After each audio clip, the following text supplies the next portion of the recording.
ऐतिहासिक एवं बड़ी ही पुरातन कथा। क्या जब रावण बना राम जी का आचार्य, ये बात उस समय की है कि राम जी की सेना ने मिल करके राम सेतु की स्थापना की। तब राम जी ने जामवंत जी से कहा, जामवंत जी से ही बात को क्यों कहा, क्योंकि जो है जामवंत जी जो है सबसे सीनियर है, वो भी ब्रह्मा जी के पोते, रावण के दादाजी के दोस्त अर्थात पुलस्त मुनि के। राम जी ने क्या कहा? राम जी ने कहा कि जामवंत जी, मैं युद्ध करने जा रहा हूं, उसके पूर्व मैं यज्ञ करना चाहता हूं। जामवंत जी ने कहा, करिए महाराज। राम जी बोले, मेरे आराध्य तो शंकर जी हैं, शंकर जी राम जी की पूजा करते हैं और राम जी शंकर की। देखिए, इस कहानी से समन्वय किसी का नहीं हो सकता। जामवंत जी ने कहा कि पूजा कर लीजिए महाराज। राम जी बोले कि मुझे ऐसे पंडित की आवश्यकता है जो शैव भी हो अर्थात शिव को मारने वाला, और वैष्णव भी हो, वैष्णव को मारने वाला।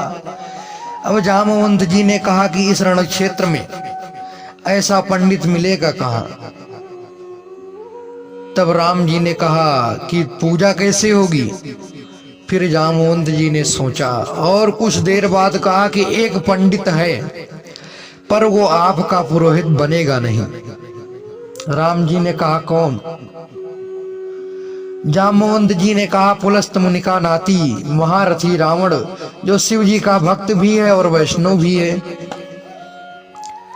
तो उससे करा लीजिए। सोचिए कि जिसको हराने जा रहे हैं उससे पूजा। राम जी ने जामवंत जी से कहा कि पूछ करके तो आइए, महापंडित रावण यदि आज्ञा दे दें तो इस यज्ञ को मैं कर लूं। अब जामवंत जी महाराज वहां पर गए।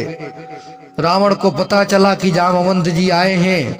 रावण ने अपने सैनिकों को बुला करके कहा कि जैसे ही दादा जामवंत जी आए, कोई उनसे कुछ प्रश्न नहीं करेगा, उन्हें जो है महल के रास्तों को दिखा देगा और हाथ जोड़ करके चरणों में सभी लोग प्रणाम करेंगे।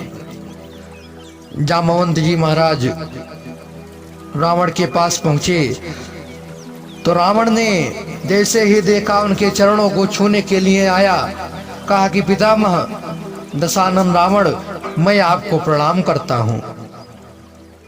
रावण ने कहा कि मैं धन्य हुआ आप पधारे। जामवंत ने कहा कि मैं बहुत प्रसन्न हूं तुम्हारी अतिथि सेवा को देख करके। जामवंत जी को बिठाया है, यथोचित आसन दिया और पूछा कि कैसे आए। तब जामवंत जी ने कहा कि मैं एक इच्छा लेकर के आया हूं कि जो है मेरे साथ दो यजमान हैं, वो एक यज्ञ करना चाहते हैं युद्ध शुरू करने के लिए। उन्हें एक ऐसे पंडित की आवश्यकता है जो शैव भी हो और वैष्णव भी हो।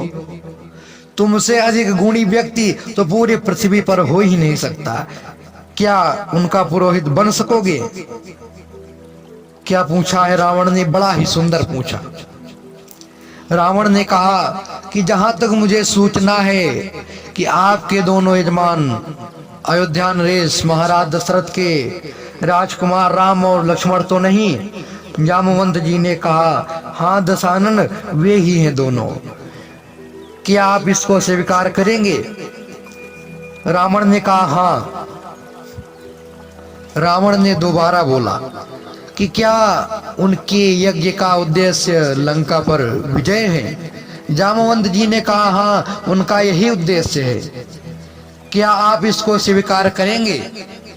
रावण ने कहा, ये तो मैं जिज्ञासा के लिए पूछ रहा था, अन्यथा द्वार पर आकर किसी पंडित से कोई यज्ञ के लिए कहे और स्वीकार करना उसका धर्म ही नहीं बनता। मैं आपके साथ चलूंगा और उनका यज्ञ सफल करूंगा। जामवंत जी ने कहा कि क्या मुहूर्त निकला? तो उसने नौ ग्रहों को बुलाया, कहा कि तू इधर जा और तू इधर। वो तो अपने ही हाथ में था। 9 ग्रहों से पूछा कि कितने बजे का मुहूर्त बना? तब नवग्रहों ने कहा महाराज 5:30 बजे का जो है ब्रह्म मुहूर्त में जो है मुहूर्त बना है, जिस समय में आप पैदा हुए थे। तब रावण ने कहा कि ऐसा है कि जिस समय मैं पैदा हुआ था वही मुहूर्त बना है, मैं जरूर आऊँगा। 5:30 बजे का मुहूर्त है, मैं 5 बजे आपके यहाँ पहुँच जाऊँगा। जामवंत जी ने कहा कि आचार्य, अब तो आचार्य हो गया रावण, तो कहा कि आचार्य पूजा के लिए क्या क्या व्यवस्था करनी पड़ेगी, क्या सामग्री लानी है। तो रावण ने कहा कि आपके यजमान हैं, यानी मेरे यजमान हैं, जंगल में हैं। अगर यजमान के पास पूजन सामग्री ना भी हो तो पंडित का धर्म बनता है कि वो पूजन सामग्री लेकर आए, तो मैं लेके आऊंगा। हाँ, यदि जो हो सकता है वो पूजन सामग्री इकट्ठा हो, यदि नहीं हो पाती है तो ये रावण लेकर के आएगा। तत्काल ही उसने अपने पुत्र मेघनाथ को जगाया, कहा इंद्रजीत, और कहा बेटा कि अशोक वाटिका जाओ और सीता जी से कहो कि मैं उनसे मिलना चाहता हूँ, एक विशेष प्रयोजन है। थोड़ी देर बाद खुद पहुंचा और कहा कि सीते, कि तुम्हारे पति राम लंका विजय का यज्ञ कर रहे हैं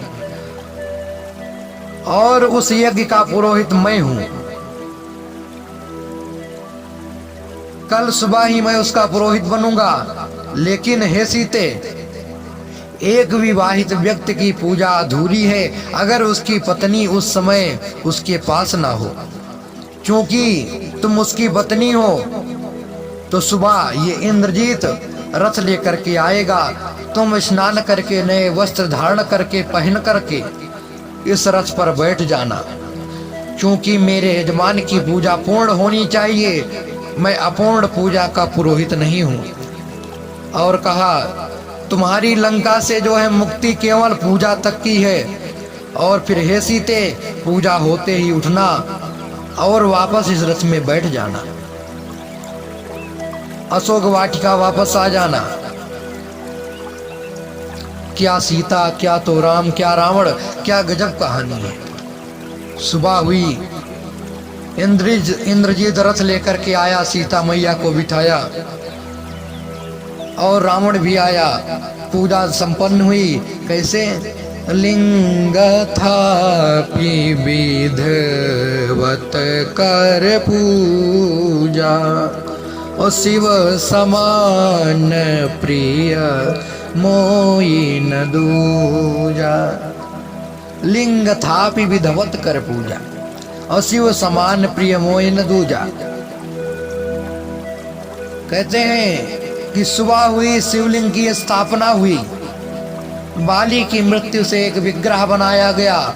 राम जी ने अपने ओजस्वी हाथों से, राम जी आजान बाहु हैं, ध्यायेदाजान बाहुं द्विशरदन संबद्ध पद्मासनस्थम, और पीतम वासोवसानम नव कमल दल स्पर्धि नेत्रम प्रसन्नम, वामांकारुण सीता मुख कमल मिलल लोचनम नीरदाभम, नानालंकार दीप्तम दधत मुरजटा मंडलम रामचंद्रम। राम जी के जो हाथ थे वो आजान बाहु थे। आजान बाहु माने जिनके हाथ जो है घुटने तक आए, उनको आजान बाहु कहते हैं, उन्हें पुरुषोत्तम कहते हैं। ये पुरुषोत्तमों के लक्षण हैं। तो भगवान श्री राम जी ने अपने ओजस्वी हाथों से रामेश्वर की स्थापना की। ऐसे ही वीडियो देखने के लिए हमारे YouTube चैनल को लाइक एवं सब्सक्राइब करें। जय श्री राम, जय श्री राधे।